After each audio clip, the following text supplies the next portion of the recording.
This next item is with respect to approval of a waiver to the minimum required development site size of 20 acres to apply for a rezoning into the mixed-use planned unit development, or MPUD district.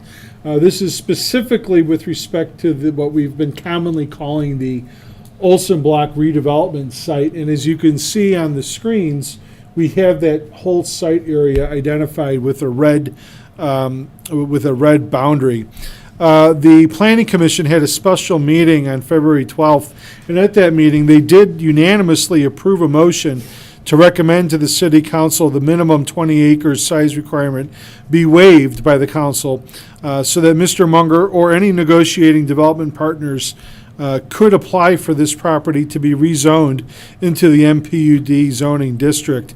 At this time, we don't quite yet know which developer or combination of developers is going to end up bringing forward a unified plan or site plan for this site, as well as showing essentially unified control of the site.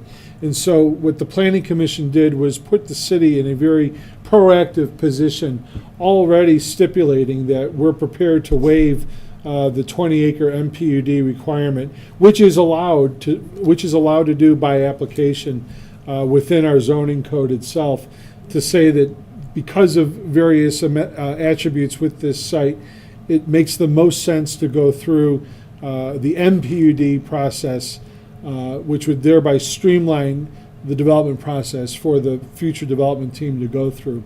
And that ratification by council is what would be required, because the Planning Commission simply has the authority at this point to make that recommendation. By no means is the City Council, by taking action tonight, agreeing or stipulating that the development has to include X, Y, or Z.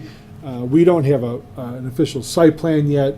All of those steps still will go through the normal process and vetting through the Planning Commission before they come back to the City Council for ultimate approval. What this does is it sets the path that we're going to take it down the MPUD process, which is very beneficial for not just the city staff and our organization, but for the developers that are looking at gaining full control over the site and submitting what we call a unified site plan. So, why was the 20-acre minimum put in to begin with?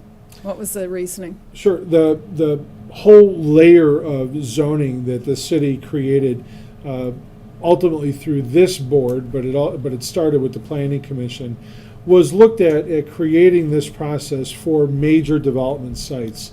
And we looked at essentially a map of the city and recognized that a major site, such as the site off of M131 and M55, would be one of really only a handful, if that could have multiple acres of development. This is highly unique, highly unusual that you have nearly 2 blocks of your core downtown area under single property ownership that is ripe for redevelopment and is being talked about being redeveloped all at once.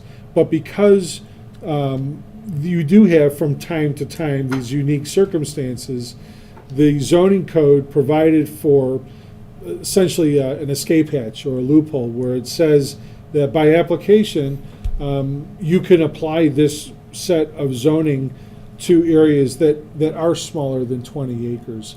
I'm not sure if John or if Mike want to add anything about what is special or unique to the 20-acre size. I think that was a number that we looked at in comparison to the several hundred acres that are currently available out in the eastern side of town, and to say, okay, if this is going to be a large, meaningful development or redevelopment project, 20 acres is probably the minimum that we're going to see coming through, and that's why that number was out there. But even though this is not 20 acres, it's more like 2 acres or 3 acres, it's certainly a very meaningful project, as it can ultimately transform in a major way a core area of the downtown. So, Yep. Makes sense. I'll make a motion to waive the minimum required project size of 20 acres so that the developers or developer of the Olson block would become eligible to file a rezoning petition with the city to rezone the property into a mixed-use planned unit development district. Support. Councilmember Spolman, Yes. Ingalls, Yes. King, Yes. Shippers, Yes? Mayor Folkins. Yes, motion carries. Okay, at this time, we'll open the floor for the second public comment. If you do come forward, we do ask you to state your name and then write your full name and address for the clerk.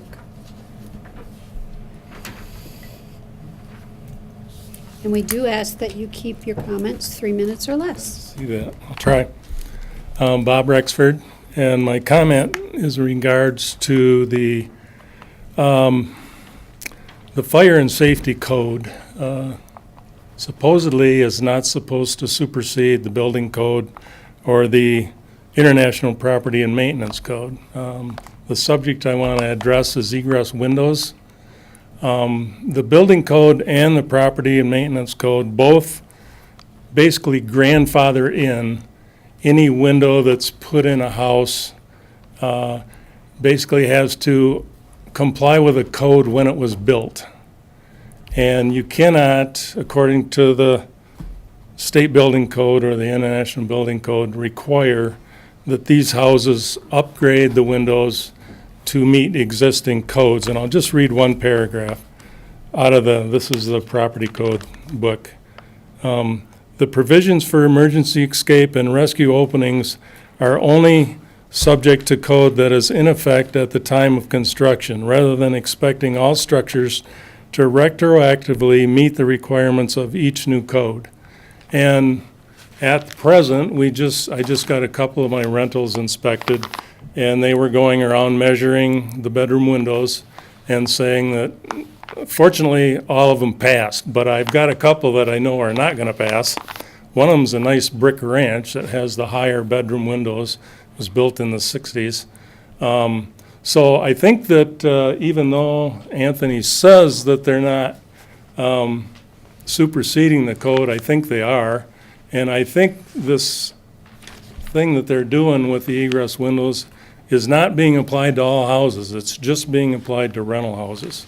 So any of you that live in an older house, take your tape measure if your window's higher than 44 inches, or if it's not 5.7 square feet clear opening, you're in violation of the city's fire and safety code. Thank you.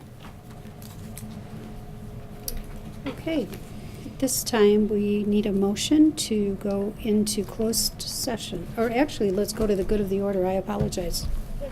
A little tired. I would just like to let folks know that the Cadillac Mayor's Youth Council will meet again this Wednesday at 4 p.m. right here in these chambers.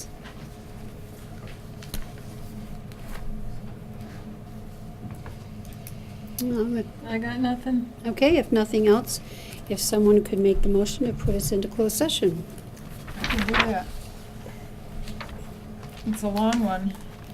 I'll make a motion to adjourn to closed session to consult with the city attorney regarding trial or settlement strategy in connection with Wexford County Circuit Court Consolidated Case Numbers 13-24803 CH and 17-27610 CZ, Terry D. LLC et al. Versus Clam Lake Township and Herring Charter Township versus City of Cadillac, and Hop Family LLC and City of Cadillac versus Herring Charter Township and Clam Lake Township.